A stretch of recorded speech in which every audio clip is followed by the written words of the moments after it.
Hello students, in this video I will explain you about value added method and how to calculate national income by value added method. So let's start. Before we start the chapter or the topic, here are some formulas you need to learn them, okay, and remember them all.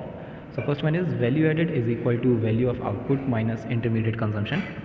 Value added is equal to sales minus change in stock, and change in stock is equal to closing stock minus opening stock. So first, what is value of output? So value of output refers to market value of the goods or services produced by a firm during an accounting year. If the entire output of the year is sold during the year, value of output is equal to sales. That means in simple ways, कोई manufacturer अगर कोई commodity को produce करता है, वो सारी की सारी कमोडिटी किसी साल में बिक जाती है, तो उसको हम बोलते हैं value of output. Now intermediate consumptions वो कंजम्पशंस होते हैं जो हम पर्सनल यूज़ के लिए यूज़ करते हैं, पर्सनल कंजम्पशंस के लिए हम उन्हें यूज़ करते हैं. Now next one is change in stock. That what is change in stock? So change in stock refers to the difference between closing stock of the accounting year and opening stock of the accounting year. Okay, so sometimes होता है कि manufacturer जो भी manufacturing कर रहे हैं, जो products उन्होंने क्वांटिटी प्रोड्यूस की है, ज़रूरी नहीं कि उसमें से सारे के सारे जो क्वांटिटी है वो सोल्ड आउट हो जाए. उसमें से जो प्रोडक्ट्स बचता है उसे हम स्टॉक मानते हैं. Okay, so that was the concept of closing stock and opening stock. Particular year में 2019 की एंडिंग ईयर में, यानी दिसंबर में, यानी कि अगर हम कैलेंडर ईयर यूज़ करते हैं तो 31 दिसंबर को जो हमारा एक क्लोजिंग हो रहा था, वो हमारे लिए जो बचा हुआ सामान है वो क्लोजिंग स्टॉक होगा. लेकिन वही बचा हुआ माल जो है, बचा हुआ गुड्स जो है, जब हम नेक्स्ट ईयर में लेकर के एंटर होंगे तो वही जो क्लोजिंग स्टॉक था वो नेक्स्ट अपकमिंग ईयर के लिए ओपनिंग स्टॉक बन जाएगा. Okay, so how to calculate the change in stock? Change in stock is equal to closing stock minus opening stock. Okay, now value added समझने के लिए let's start with an example of a baker. Consider that a baker needs only flour to make bread.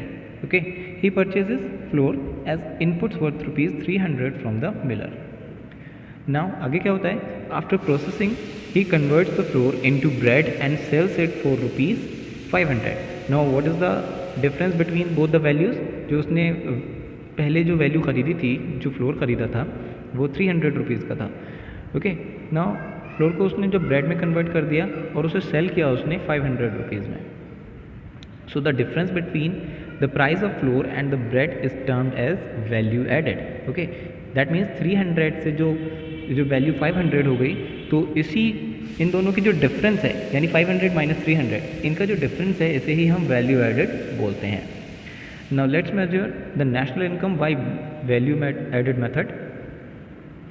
The value added method focus on value added to a product at each stage of production.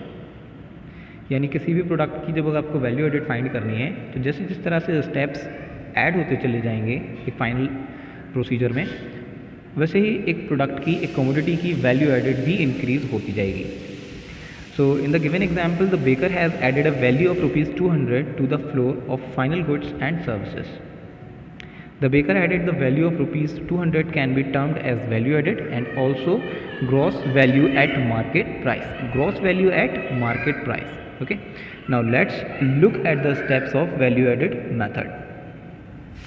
There are main 4 steps for measuring national income by the value added method. The first, classify all the producing firms of an economy into primary, secondary and tertiary. As I told you कि सबसे पहले हमें primary sector, secondary sector और tertiary sector के जो value एडेड्स होंगी उनका सम निकालना होता है. ओके, तो इससे क्या आ जाता है? GDP at market price.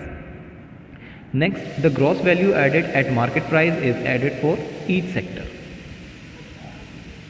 The gross value at market price of all the sectors is added to give GDP at market price. Okay, that means gross value added at market price.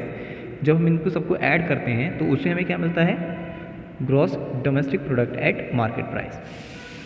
Now ये हमने domestic product तो निकाल लिया, अब हमें domestic product से हमें जाना है net domestic product factor cost per, क्योंकि अभी इससे पहले हमने जो डोमेस्टिक प्रोडक्ट निकाला था, ग्रॉस डोमेस्टिक प्रोडक्ट निकाला था, वो मार्केट प्राइस पर था. अब हमें क्या चाहिए? Net domestic product at factor cost. Net domestic product at factor cost. तो net domestic product at factor cost find करने के लिए first we need GDP at market price. Alright, now GDP at market price, we have GDP at market price.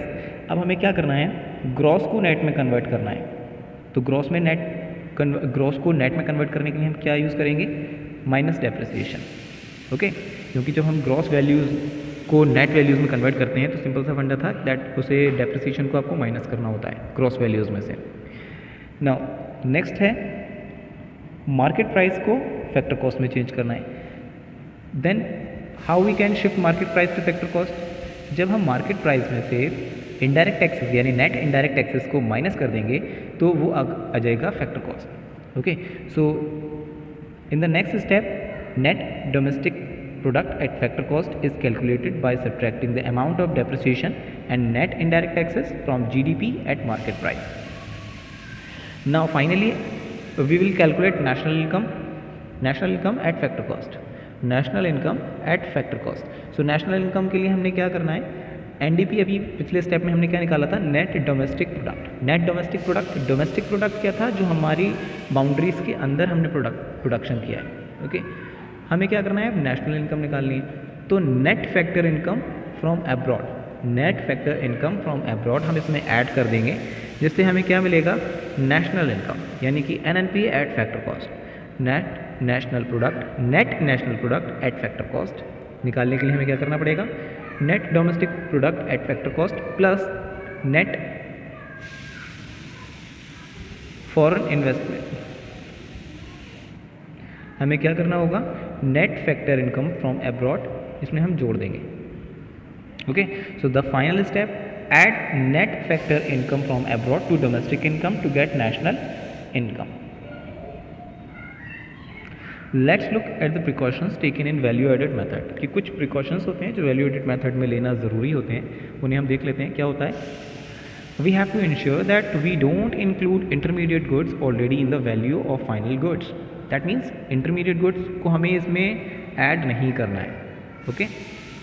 Second one, we should also not include the sale and purchase of second hand goods, यानी हमें second hand goods को उसमें add नहीं करना होता है, क्योंकि second hand good ये दोबारा बेचे जा रहे हैं। ओके, जब ये फर्स्ट टाइम सेल किए गए होंगे तब हमने उस ईयर, यानी जिस ईयर में ये फर्स्ट टाइम सेल किए गए होंगे उस ईयर हमने इन्हें इंक्लूड कर लिया गया होगा उस ईयर की नेशनल इनकम कैलकुलेट करते टाइम।